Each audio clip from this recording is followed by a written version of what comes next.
वालेकुम सलाम मेरा बेटा।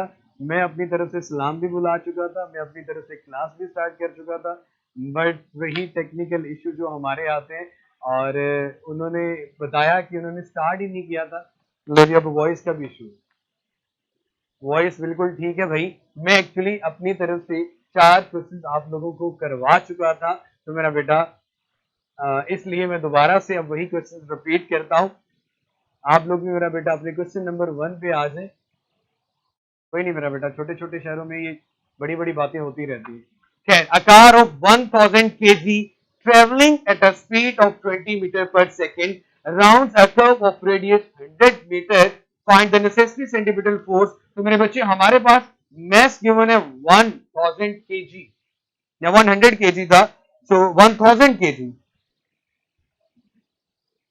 और जो स्पीड गिवन है वो 20 मीटर पर सेकंड है, तो 20 का स्क्वायर और इसको डिवाइड करेंगे आप जब 100 आर के साथ, तो आपके पास आंसर आएगा 4.0 मल्टीप्लाई बाय 10 की power 3 kilogram metre per second square. Newton भी यूनिट होता है, लेकिन अगर एमकेएस में लिखें तो kilogram metre per second square भी आ जाता है, इसमें तो परेशान होने वाली बात नहीं। उसके बाद particle is moving in a circle of radius R with constant angular speed, its acceleration directed toward the center of the circle। तो we know very well कि हमारे पास a is equal to r omega square होता है या omega square r होता है। तो ये ऑप्शन आपके सामने गिवन है करेक्ट आंसर का। The linear and angular velocities of a particle moving about the center of a circle of radius r are related by vector की फॉर्म में लीनियर और एंगुलर वेलोसिटीज का रिलेशनशिप देखा जाए तो मेरा बेटा वो हमारे पास आ रहा होता है v is equal to omega multiply by r या omega cross r, cross product है मेरा बेटा हमारे पास। 10 second after an electric fan is turn on, तो मैंने ये बात कही थी कि भाई उससे पहले तो गर्मी लगी रही होगी आप लोगों को, पंखा चलाने के 10 सेकंड के बाद, इसका मतलब है इनिशियली उसकी जो एंगुलर वेलोसिटी थी वो 0 थी, पंखा चलाने के बाद वो रोटेट करता है 300 रेवोल्यूशन पर मिनट पे। तो सबसे पहले रेवोल्यूशन पर मिनट को हमें रेडियन पर सेकंड में कन्वर्ट करना होता है। 1 revolution is equal to 2 pi radian, तो रेवोल्यूशन की जगह पे आएगा 2 पाई रेडियन और मिनट की जगह पे 60 सेकंड आ जाएगा, तो 300 को 2 से मल्टीप्लाई करके 60 पे डिवाइड कर देंगे, तो हमारे पास मेरा बेटा 10 रेडियन पर सेकंड इसका आंसर आएगा। सो ये हमारे पास फाइनल एंगुलर वेलोसिटी आ गई। हमें एंगुलर एक्सेलरेशन कैलकुलेट करना था, final minus initial divided by time. 10 pi radian पर सेकंड हमारी फाइनल एंगुलर वेलोसिटी थी, इनिशियल 0 थी, टाइम 10 सेकंड था, 10 के साथ डिवाइड हो गया, सॉरी कैंसिल आउट हो गया, तो हमारे पास आंसर आया पाई रेडियन पर सेकंड स्क्वायर। अब पाई इज अ कांस्टेंट, इसकी वैल्यू 3.14 होती है, तो हमारा आंसर बन सकता है फिर आपके की के अकॉर्डिंग 3.14 रेडियन पर second square. Minute hand of a clock is, कितने मिनट होते हैं मेरा बेटा एक चक्कर मुकम्मल करता है, तो उसमें अगर बात की जाए तो 1 रेवोल्यूशन अगर बात करें तो 2 पाई का एक चक्कर मुकम्मल करें, लेकिन मिनट में सेकंड देखें सो या मिनट के लिहाज से देखा जाए तो हमारे पास यहाँ पे 60 मिनट सेकंड्स में देखा जा रहा है, तो 2 पाई ओवर 3600 रेडियन पर सेकंड आएगा। क्योंकि हम लोग मेरा बेटा अगर उसका एंगुलर डिस्प्लेसमेंट एक्चुअली निकालना चाह रहे हैं, the angular velocity change and angular displacement with respect to time आता है हमारे पास।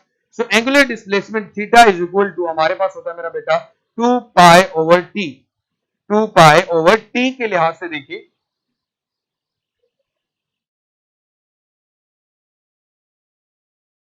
टी हमारे पास टाइम पीरियड क्या आता है मेरा बेटा, minute hand of a clock की बात की जा रही है, तो हम इसको सेकंड में कन्वर्ट करें, 1 मिनट में हमारे पास जरी सी बात है मेरा बेटा 60 सेकंड होते हैं, और एक आर की अगर बात की जाए तो मेरा बेटा 60 इंटू 60 3600 सेकंड आ जाता है हमारे पास। तो 2 पाई ओवर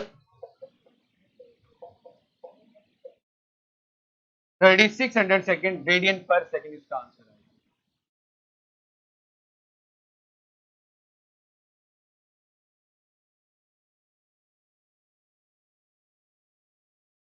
उसके बाद जनाब, 2 particles of equal masses are revolving in a circular path of radius r1 and r2 respectively with the same speed, the ratio of their centripetal force is. दोनों की दरमियान जो आपके पास यहाँ पे जो चीज कांस्टेंट है वो जनाब सेम स्पीड है, दोनों ऑब्जेक्ट सेम स्पीड से मूव करें ऑफ इक्वल मैसेज, उनका मैस भी सेम है, स्पीड भी सेम है, तो जनाब आप रेशो कैलकुलेट करें, ratio of their centripetal force फिर किसकी इक्वल आएगी, F1 और F2। मैं ये वाला पोर्शन रेस करने जा रहा हूं।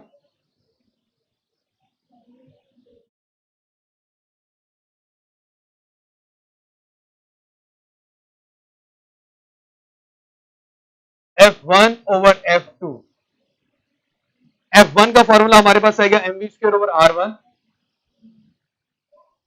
मैंने mv इसलिए लिखा क्योंकि मैस और वेलोसिटी दोनों सेम है, यहां पे आ जाएगा mv स्क्वायर ओवर r2, ये इसके साथ कैंसिल हुआ तो हमारे पास बच गया F1 ओवर F2, ये R2 पर चला जाएगा मेरा बेटा, F1 और F2 के दरमियान फिर रेशो आएगी R2 ओवर R1 की इक्वल, या रेशो की फॉर्म में लिखें F1 ratio F2 is equal to R2 ratio R1। जनाब R2 रेशो R1 या R2 ओवर R1 आपके सामने लिखा हुआ है, करेक्ट आंसर भी। The average angular velocity, the average angular velocity is defined by the relation, तो मेरा बेटा ये तो आपको पता होना चाहिए ना, delta phi over delta T.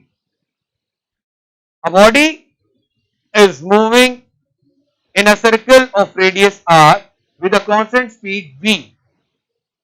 The work done by a centripetal force in moving the body over the half of the circumference is, मेरा बेटा आप लोगों को ये बात बड़ी अच्छे से बताई थी कि work done by the centripetal force, इसको मेरा बेटा आप रेस कर दूं मैं,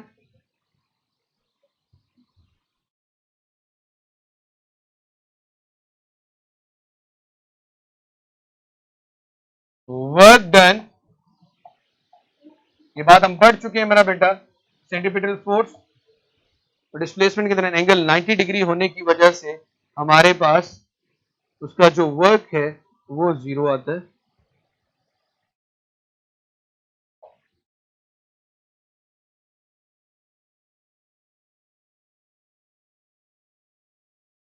Work done by centripetal force is always zero because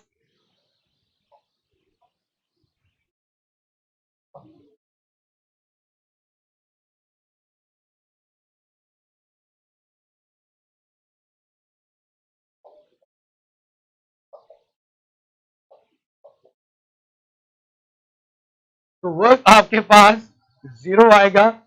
next मेरा बेटा हमारे पास आ जाता है a particle moving in a circle of radius 25 centimetre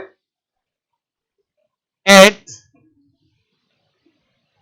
2 revolution per second,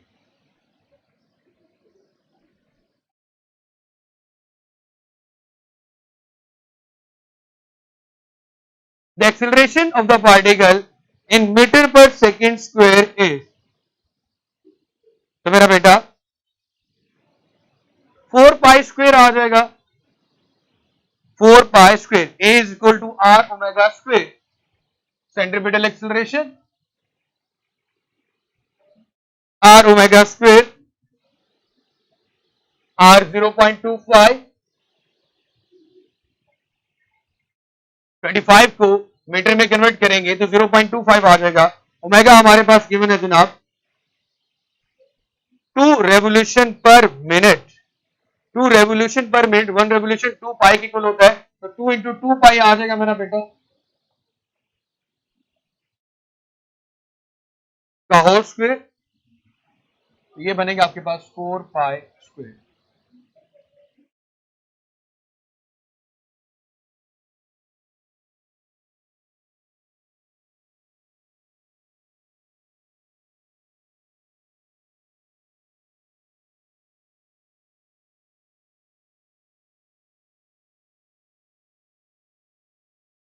उसके बाद the length of a second hand of a watch is, मतलब second वाले जो सुई होती है उसकी लेंथ 1 सेंटीमीटर है। The velocity vector of the tip of the second hand in centimetre per second is, speed calculate करनी है आपने उसकी टिप की। So v is equal to R omega, omega हमारे पास आएगा 2 पाई ओवर 60 के इक्वल, ओमेगा हमारे पास आएगा मेरा बेटा 2 पाई ओवर 60 के इक्वल।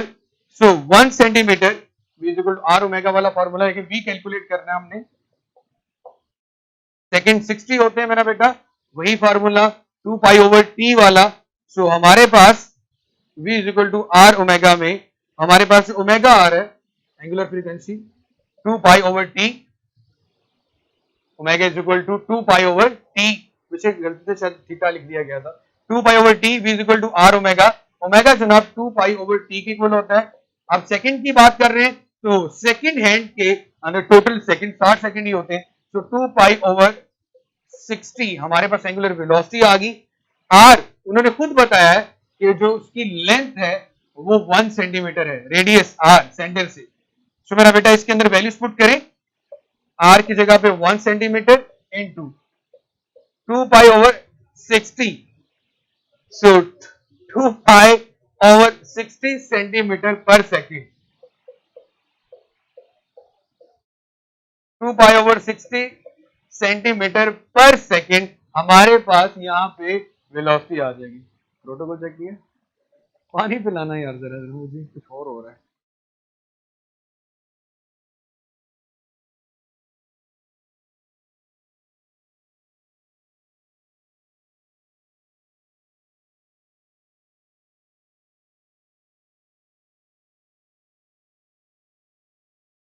आगे जनाब, the position vector of the particle, जिसे हम आर कहते हैं, simply cross product of vectors की तरह करना है हमने। The position vector of the particle is R 3i plus 4g in meter and the angular velocity radian per second में given है its linear velocity, so cross product will be equal to omega cross r। इसको जनाब मैं raise कर देता हूं,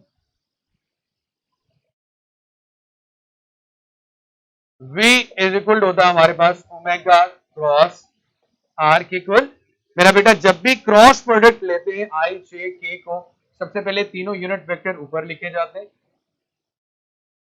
उसके बाद बड़ा आसान सा मेथड होता है प्लस माइनस की सीरीज चलती है। तो सबसे पहले तो मेरा बेटा जब हम i की वैल्यू लिखते हैं, हमारे पास यहां पे सबसे पहले तो आपको ये चीज क्लियर होनी चाहिए कि आप सबसे पहले क्या आ रहा है, ओमेगा, ओमेगा क्या लिखा हुआ है,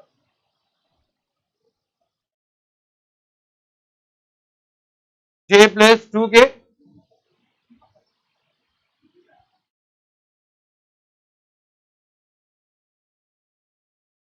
रेडियन पर सेकेंड, आर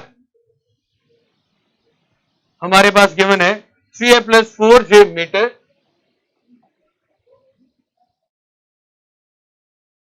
मेरा बेटा हमने करना है क्रॉस प्रोडक्ट, तो सिंपल प्रोडक्ट तो होती नहीं, आई की वैल्यू जब लिखनी होगी तो देखो यहां पे हमारे पास ओमेगा की वैल्यू पहले लिखेंगे, ओमेगा में आई नहीं तो 0 आ गया, जे की जगह पे 1 आ गया क्योंकि और कोई पॉलिनोमियल नहीं लिखा हुआ, के की जगह पे 2 आ गया, आर की लिखे 3 आ गई, जे हमारे पास 4 है लेकिन के की वैल्यू नहीं लिखी हुई तो 0 आ गई।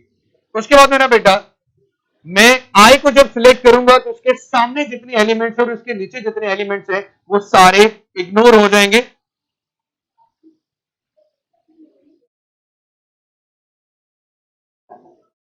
जैसे कि आई को लिया, इन दोनों को मल्टीप्लाई करेंगे, माइनस इन दोनों को मल्टीप्लाई, 1 इंटू 0 माइनस 2 इंटू 4। अब यहां पे आई जे के में याद रखिएगा हमेशा रेशो चलती है प्लस माइनस के एक सीरीज चलती है।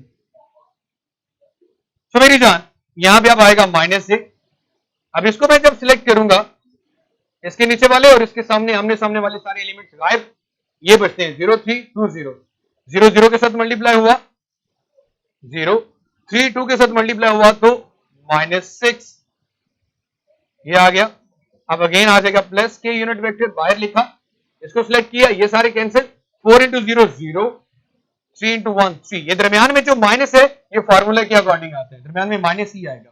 लेकिन ये आई जे के साथ पहला प्लस, दूसरा माइनस, तीसरा प्लस, सो 1 इंटू 0 0, 2 इंटू 4 8 माइनस से 0 इंटू -6 k इंटू -3 ये बनेगा -8i minus into minus plus 6j -3k। लेकिन हमारी बुक में अकॉर्डिंग अगर हम माइनस कॉमन ले लें 8i minus 6j plus 3k unit vector इसका आंसर आ जाएगा।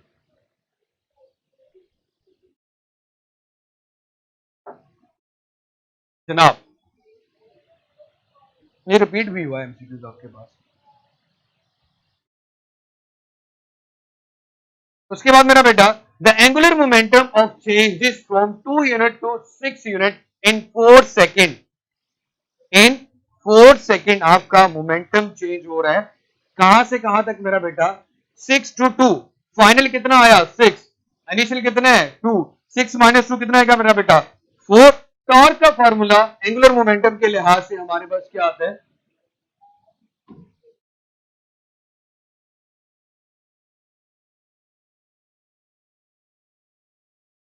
तो मेरी जान is equal to delta L over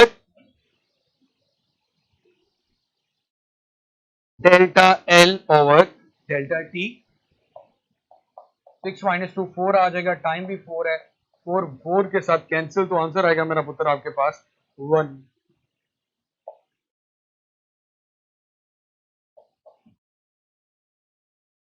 जनाब नेक्स्ट अगेन आपके पास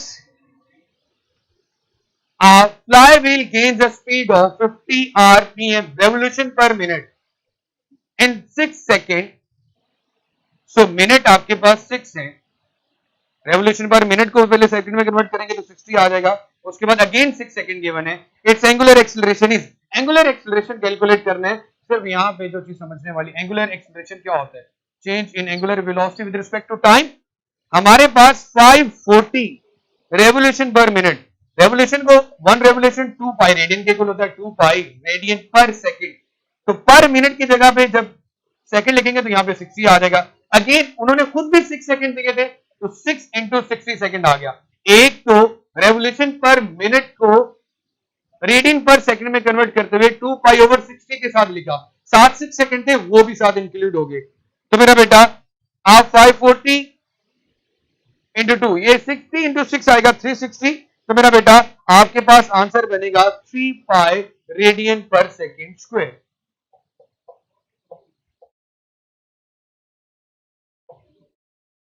थ्री पाई रेडियन पर सेकेंड स्क्वायर, 3 पाई रेडियन पर सेकेंड स्क्वायर। मेरा बेटा हमारे पास एंगुलर एक्सेलरेशन आ गया।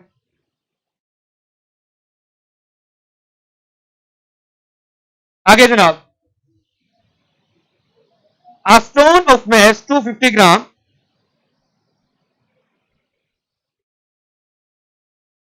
is tied to the end of a length 1.0 meter. It is whirled in a horizontal circuit with a frequency of 30 revolution per meter. What is the tension in the string? तो मेरा बेटा हम यहाँ पे जब circular path में object move कर रहे हैं तो फोर्स और टेंशन दोनों को सेंट्रीपिटल फोर्स को लिख लेंगे T is equal to mv square over r। तो पहले v की वैल्यू कैलकुलेट करेंगे मेरा बेटा। हमारे पास जो गिवन है वो मैस गिवन है 250 ग्राम, किलोग्राम में कन्वर्ट करेंगे तो 0.25 आ जाएगा। उसके अलावा स्ट्रिंग की लेंथ गिवन है 1 सेंटीमीटर, मतलब r की जो वैल्यू हम लिखेंगे यहाँ पे 1 सेंटीमीटर। उसके अलावा जनाब विद फ्रीक्वेंसी गिवन है जनाब उसकी 30 रेवोल्यूशन पर मिनट। सबसे पहले तो उसको सिंपली पहले v की वैल्यू, फॉर्मूला यूज किया जाएगा जनाब टेंशन के लिए, force is equal to mv square over r। तो हमने लिख दिया tension is equal to mv square over r। v हमारे पास होता है r ओमेगा ठीक है भाईजान, आर हमारे पास 1 है, ओमेगा 30 रेवोल्यूशन है तो वही 2 पाई ओवर 60 के साथ डिवाइड। सो मेरे बच्चे हमारे पास ये बनेगा 30 इंटू 62 60 पाई ओवर 60, आंसर सिर्फ और सिर्फ पाई आ जाएगा वेलोसिटी का, जिसको ऊपर पुट करें। एम आपके पास 250 ग्राम था, किलोग्राम में कन्वर्ट करने के लिए आपने 1000 से डिवाइड किया तो आंसर आया आपके पास 0.25। पाई का स्क्वायर लेंगे तो 5 स्क्वायर ही आएगा, डिवाइडेड बाय आर आपके पास 1 था, सो ये बना 0.25 पाई स्क्वायर। तो मेरा 0.25 को 1/4 भी लिख सकते हैं, 0.25 को 1/4 भी लिख सकते हैं, तो साथ यूनिट उसका आ गया Newton. So the tension in the string will be 1/4 pi square Newton. The tension in the string will be 1/4 pi square Newton. The tension in the string will be 1/4 pi square Newton.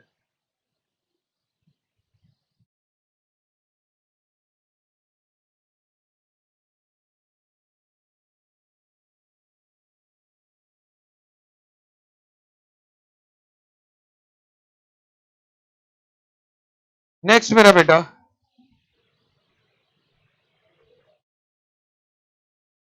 a point on the rim of a wheel, a point on the rim of the wheel 4 meter in diameter, total length rim की diameter की 4 meter है, has a velocity of 1600 centimeter per second.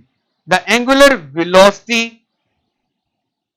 of a wheel is, मेरा बेटा अगर यहाँ पे ये समझने वाली बात है, इसको मैं रेस करने जा रहा हूँ, इसको किसी ने नोट करना है तो कर कुछ लिख बेटा।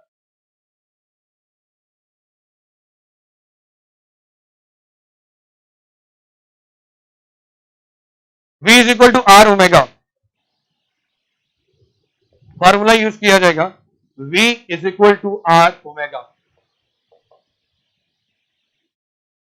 भाई रिम का डायमीटर फोर्स आपके पास 4 हो, आपने रेडियस कैलकुलेट करना हो तो डायमीटर का हाफ करें तो रेडियस आ जाएगा। तो आर किसके इक्वल आएगा फिर मेरा बेटा, 2 के इक्वल, और क्या गिवन है, वेलोसिटी आपके पास सेंटीमीटर पर second has a velocity of, so हमें एंगुलर कैलकुलेट करनी है, v की वैल्यू 1600 सेंटीमीटर पर सेकेंड। तो 1600 सेंटीमीटर को पहले मीटर में कन्वर्ट करने के लिए 100 पे डिवाइड करोगे तो ये 16 मीटर पर सेकेंड बन जाएगा वेलोसिटी आर, ये रेडियस आ गया। अब ओमेगा कैलकुलेट करना, v is equal to R omega, R इधर आके डिवाइड होगा, सो v की वैल्यू आपके पास 16 है, आर आपके पास 2 है, 16 को 2 पे डिवाइड करें, आंसर आपके पास जनाब आ जाएगा 8 रेडियन पर सेकेंड। जनाब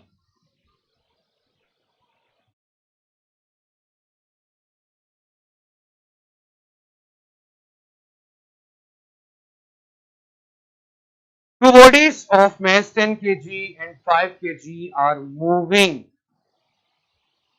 in concentric orbits of radii r and small r, capital R और small r, that their periods are the same, time period उन दोनों का सेम है। The ratio between their centripetal acceleration is, centripetal acceleration की ratio किसके equal आएगी, R square over R square के equal, वो कैसे आ जाता है, आप इसको मैं रेज करता हूं,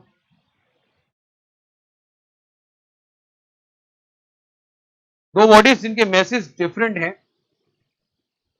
रेडियस भी डिफरेंट है, लेकिन टाइम पीरियड सेम है, उनके रेशियो कैलकुलेट करनी, सेंट्रीपिटल एक्सीलरेशन हमारे पास होता है ओमेगा स्क्वायर आर के इक्वल। सो मैं सबसे पहले कैपिटल आर वाले के लिए ओमेगा स्क्वायर लिखता हूं, ओमेगा स्क्वायर, और साथ लिख देता हूं मेरा बेटा कैपिटल आर और साथ ही कैपिटल आर। और अगर मैं स्मॉल रेडियस वाले सेंट्रीपिटल एक्सीलरेशन को लिखूं तो A R is equal to omega square R into R. तो मेरे बच्चे हमने इन दोनों के दरमियान में रेशियो लेनी है,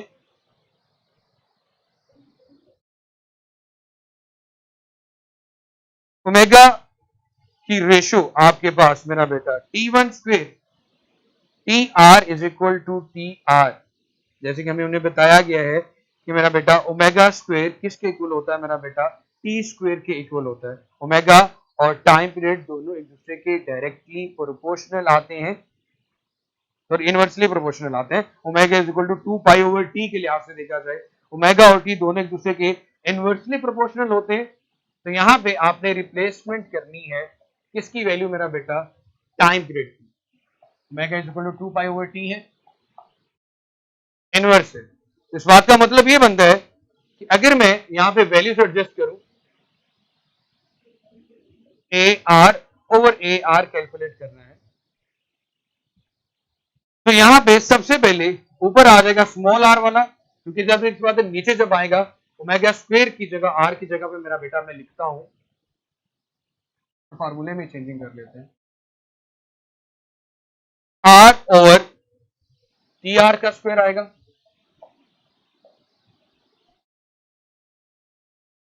इसी तरह इधर क्या आ जाएगा, आर ओवर ओमेगा आर की जगह, क्योंकि रेसिप्रोकल आ रहे हैं उलट आ रहे हैं, तो अगर ये ऊपर है तो नीचे आ जाएगा, इसकी जगह पे टी आर का स्क्वायर आ जाएगा। मुझे ए आर और ए स्मॉल आर के दरमियान रेशियो लेनी, तो रेशियो मेरा बेटा फिर आपके पास किसके बुलाएगी, आर ओवर आर, ऊपर आ जाएगा स्मॉल टी आर स्क्वायर और नीचे आ जाएगा कैपिटल टी आर स्क्वायर। तो मेरा बेटा हमारे पास फिर टी आर स्क्वायर और टी आर स्क्वायर ये दोनों आपस में इक्वल हैं, ये दोनों आपस में इक्वल हैं। जब टाइम पीरियड दोनों इक्वल हैं, चाहे वो कैपिटल का हो चाहे वो स्मॉल रेडियस का हो, तो जब इन दोनों की वैल्यूज इक्वल पुट करोगे वहां पे आ जाएगा सिर्फ और सिर्फ 1। तो हमारे पास फिर रेशो बनेगी R over small R, R over small R हमारे पास इसकी रेशो आ जाएगी। सिंपली मेरा बेटा मैंने क्या किया, सेंटीमीटर एक्सीलरेशन का फार्मूला लिखा, ओमेगा होता है 2 पाई ओवर टी, ओमेगा की जगह पर 1 ओवर टी पुट कर दिया, टी स्क्वायर, और सिंपली इन दोनों को डिवाइड किया। जब हमने कहा कि टाइम पीरियड तो सेम होते हैं तो ऊपर या नीचे लिखने से फर्क नहीं पड़ता, तो हमारे पास आर ओवर आर आ गई। The acceleration of a motor car is 8 metre per second square, 8 metre per second square हमारे पास एक्सेलरेशन है। If the diameter of its wheel is be 2 metre, अगर उसका डायमीटर एक आपके पास आ गया, डायमीटर से अगेन आर की वैल्यू कैलकुलेट की जा सकती है हाफ करने से, 2 metre, its angular acceleration will be, जो कि इक्वल आ रहा है मेरा बेटा A is equal to R alpha का फॉर्मूला यूज करेंगे। यहाँ पे आपने लीनियर वेलोसिटी निकाली थी, अब सिंपली ये आ जाएगा आर अल्फा, डायमीटर का हाफ करें तो रेडियस आता है। अब हमारे पास जो डायमीटर गिवन है मेरी जान वो 2, आपके पास कितना गिवन है, हाँ 2 मीटर, 2 मीटर का हाफ करेंगे तो क्या आएगा मेरा बेटा 1, 2/2 मेरा बेटा आंसर क्या आ जाएगा 1। सो आर की वैल्यू 1 आ गई। हमें एंगुलर एक्सीलरेशन कैलकुलेट करना है alpha, so A over R will be equal to alpha, alpha की जगह पे 1 लिखे। ए हमारे पास कितना आ रहा है मेरा बेटा, तो एंगुलर एक्सीलरेशन मेरा बेटा हम लोगों ने कैलकुलेट करना था, अल्फा 8 रेडियन पर सेकंड स्क्वायर आ जाएगा हमारे पास मेरा बेटा। 8 को 1 पे डिवाइड करेंगे क्योंकि हमारे पास 8 मीटर पर सेकंड 8 पहले गिवन था मेरा बेटा, 8 metre per second, linear acceleration 8 को 1 पे डिवाइड करोगे तो आ जाएगा 8 radian per second square. So मेरी जान, when a wheel of 1 meter in a diameter makes 30 revolution per meter, the linear speed on it in rim in meter per second, revolution per minute को भाईजान आपने metre per second में convert करना है। तो सबसे पहले मेरा बेटा 1 revolution is equal to 2 pi radian के इक्वल होगा। इन दोनों के दरमियान रिलेशनशिप देखें, इसका आंसर गलत लिखा हो तो इसका आंसर पाई/2 बनता है और ये 3 पाई आया, फाइनली एक मिल गया। चलिए मेरा बेटा इसको मैं ब्रेस करता हूँ, यहाँ पे सॉल्व करते हैं, कैसे ही आंसर आता है। V is equal to R omega,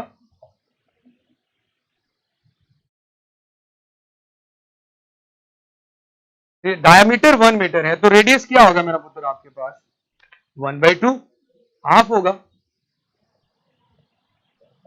omega आपके पास गिवन है 30 रेवोल्यूशन पर मिनट, तो पहले इसे कन्वर्ट करते हैं हम रेडियन पर सेकंड में। तो अगेन वही 2 पाई ओवर 60। क्लियरली जब आप इसमें रेडियन पर सेकंड में कन्वर्ट कर देते हो तो मेरा बेटा फिर कंफर्म है कि आपका आंसर ऐसे यूनिट में ही आ रहा होगा। सो 30 इंटू 2 60 एंड 60 इंटू 2 120। 60 को 120 पे डिवाइड करेंगे, अगेन आंसर कितना आएगा 1/2। ऊपर क्या आ रहा है मेरा बेटा पाई, आंसर क्या साथ आ गया मीटर पर सेकंड यूनिट। सो पाई/2 मीटर पर सेकंड इसका आंसर आ गया। इसमें मेरा बेटा रॉन्ग लगा हुआ था 3 पाई, तो पाई/2 इसका आंसर है। देन मेरा बेटा ये 46 डेज वाला, if the distance between the earth and the sun reducing to 1/4, then number of days in 1 year approximately 46. When the axis of rotation is fixed, then angular vectors are, and the axis of rotation is fixed, then all the angular vectors have, क्या चीज same होगी मेरा पुत्र?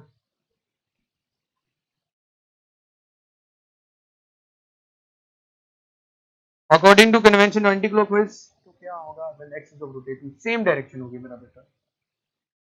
Then हमारे पास the mud flies off the tire of a fast moving car in the direction anti parallel to the moving car। ऐसे होता है ना, इस डायरेक्शन में जा रहा है, ये मड इस डायरेक्शन में फ्लाई ऑफ करती है। The centripetal force acting on a body of mass m in a circle of radius r is mv square over r, M R omega square भी हो सकता है। तो हमारे पास answer both A and B ऐसे ही, हाँ लिख दे अगर चलता नहीं, ठीक है कोई बात। अगेन मेरा पुत्र थोड़े को ला गया 500 100 kg कार है, around the turn of radius 50 metre with a velocity of 36 kilometre per hour. And आपने क्या करना है मेरा बेटा, सेंटीमीटर फोर्स कैलकुलेट करनी आखिरी है, जो F C is equal to M V square over are.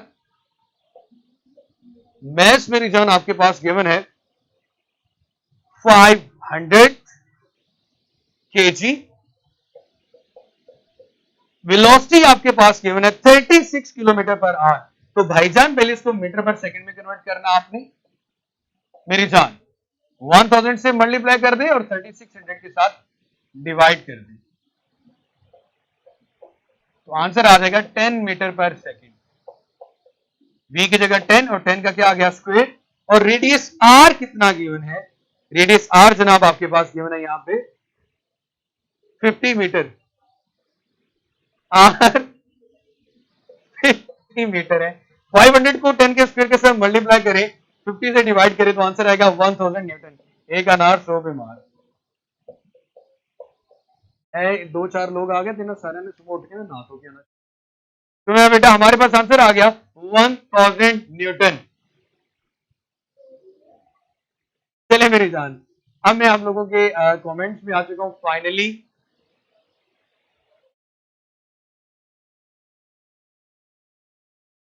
तो मेरे बेटे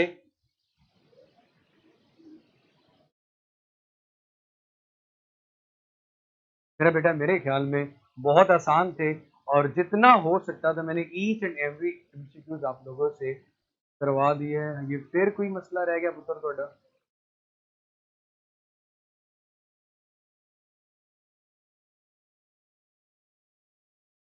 मेरा बेटा ये थ्योरम होता है T square multiply by R cube, उस फार्मूले से यूज किया जाता है जब आप r को 1/4 कर देते हैं तो t की वैल्यू आती है 1/8 ऑफ ओरिजिनल टाइम पीरियड, जो कि पहले आपके पास 365 था। 365 को 8 पे डिवाइड करेंगे तो आंसर आएगा आपके पास 46 डेज। अब फार्मूला मैं आपको बता देता हूं, t directly proportional to r cube, t directly proportional to r cube. So r हमारे पास अब कम हो चुका है, हमने रेशो लेनी होती है दो चीजों के दरमियान। तो t प्राइम ओवर t का होल स्क्वायर, ये हमारे पास आता है मेरा बेटा 1/4 का होल क्यूब इसलिए मैंने कहा था इसको सीधा सीधा रट लो तो आपके लिए आसानी हो। When the axis of rotation is fixed, then all the angular vectors have the same direction. The mud flies off the tire of a fast moving car. Mud कहते हैं मेरा पुत्र कीचड़ को। इसकी एक्सप्लेनेशन सुन लो, कौन बहना कह रही थी। If centrifugal force exceeds the adhesive force, जो कीचड़ को अंदर रखती है, the mud flies. Once the mud is free the tire, there is a neither centrifugal nor centripetal acting on it, and mud directed by the inertia and gravity, and this is always along the tangent. अब इस इतनी explanation की तो कोई समझ नहीं आई होनी मेरे पुत्र। आप सिंपली ये समझो कि सर्कुलर पाथ में रहने के लिए सेंट्रीपिटल फोर्स की जरूरत है। Direction of the centripetal force is called the centrifugal force. जब एडिसिव फोर्स, चिपकने वाली फोर्स खत्म हो जाती है मड के ऊपर से, तो ना उस पे सेंट्रीपिटल एक्ट कर रही होती है, ना सेंट्रीफ्यूगल फोर्स एक्ट कर रही होती है, वो along the tangent due to gravity फिर जा रही होती है। तो मेरा बेटा वो इस डायरेक्शन में फिर हमारे पास आता है, tangent to the moving, sorry anti parallel to the moving tyre, that is along the tangent. वैसे आना चाहिए आंसर।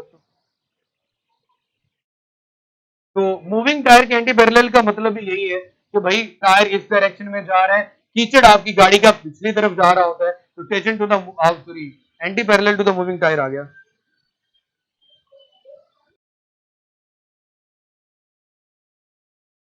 तो अगेन मेरा बेटा अब बता दें, ओ सना पुत्र आज तो मैंने इसकी खिचड़ी बनने नहीं दी, दाल भी अलग कर दी थी। एक कॉल की है तो फिर तुम अपने परवरदिगार की कौन कौन सी नेमत को जुटलाओगे। मेरा बेटा पूरी अर्थ को कवर करने के लिए कितने सैटेलाइट्स रिक्वायर्ड हैं? तो 3 सैटेलाइट, जिसमें एक का लेटीट्यूड जो एक एरिया कवर कर रहा है वो 120 है। सो 120 प्लस 120 प्लस 120 तो 360 बनता है। किसी चीज पढ़ दे रहे हो बेटा? 23 सना एक्सप्लेन हो गया है मेरा बेटा। टेंजेंट भी आंसर ठीक है और opposite to the moving tyre भी ठीक है, दोनों ऑप्शंस थे। आपके टेस्टों में जो आंसर की है वो टेंजेंट।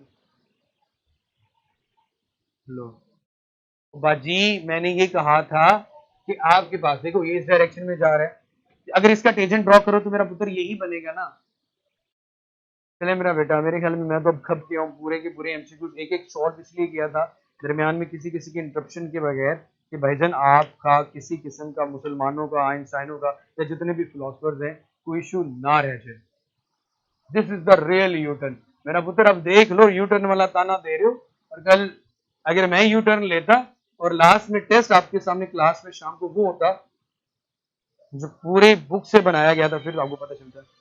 चलिए मेरा बेटा, बहुत शुक्रिया आप लोगों का एक्चुअली बहुत शुक्रिया।